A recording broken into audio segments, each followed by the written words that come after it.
Hey friends, today we're gonna make our paper plate whale. Now when it came in your bag, it was probably folded like this with these black lines. We're gonna need these later for cutting, but for now it's probably easiest to go ahead and paint it first.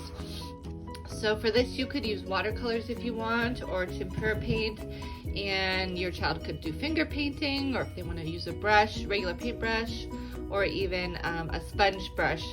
Whatever they prefer to paint with is totally fine. And I'm going to paint my whale blue, but your whale really could be whatever color you want it to be. So I'm going to go ahead and paint my whale, and then we'll see what's next.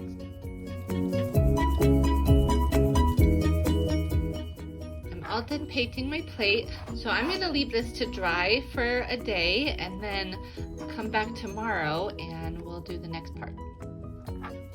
Once your plate has dried, you're going to fold it back in half again like this, and then the first cut we're going to do is along this line and this line, and make it almost like a diamond.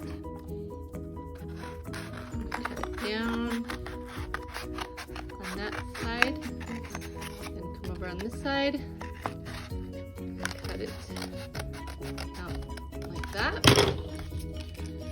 So you're just cutting out this little middle shape there. And the next cut we're going to do is we're going to cut starting from here along this way, but we're not going to go all the way to the edge. You want to stop right about there. And so grown-ups, the cutting part is a little bit tricky, so you'll probably want to do this part, although your kids could definitely watch. So I'm going to cut it up just to a little bit before I get to the edge. Right about there. So at this point we almost have our whale. We are gonna fold, so just a little bit past where it has ridges, maybe about there. We're gonna fold it just at a slight diagonal.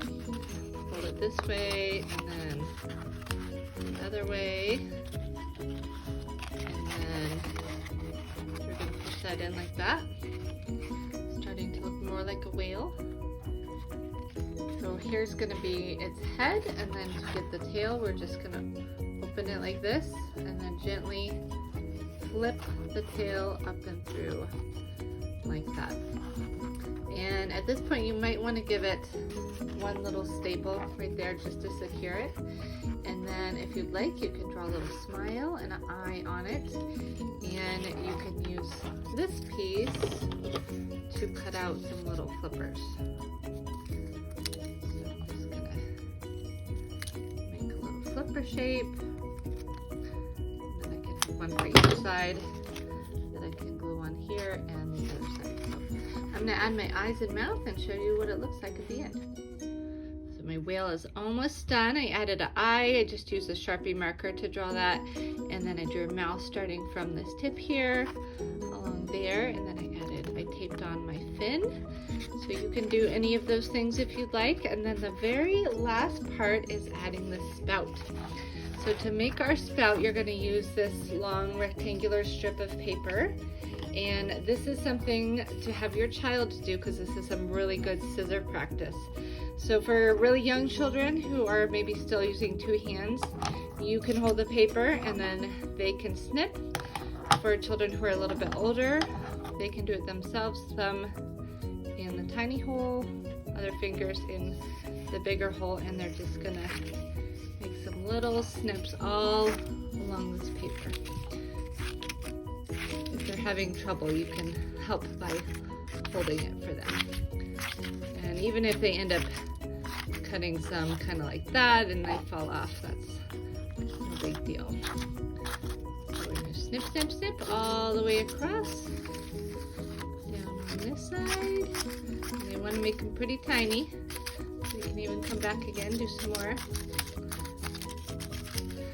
When they've got enough snips in, then we're going to roll it as tightly as you can.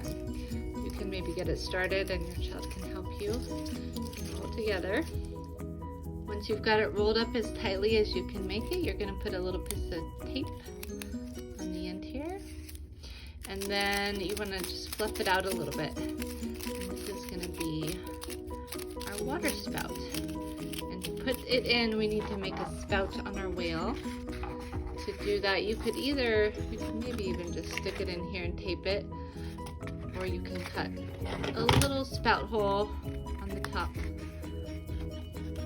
Just cut a little triangle and it'll make an opening, and then we'll stick it in there and tape it. So here is my finished whale. I actually didn't even need to tape it down to secure it because it was pretty snug in there already, but it'll depend on how tightly yours is. So it's got its water spout here, little fin, big back fin, and that is it. If you want, you could maybe put a little piece of tape at the top to secure it in the front, but not necessary. You could even leave it open so it can rock a little bit. That is our whale, friends. I hope you have a lot of fun making it, and I will see you next time. Bye.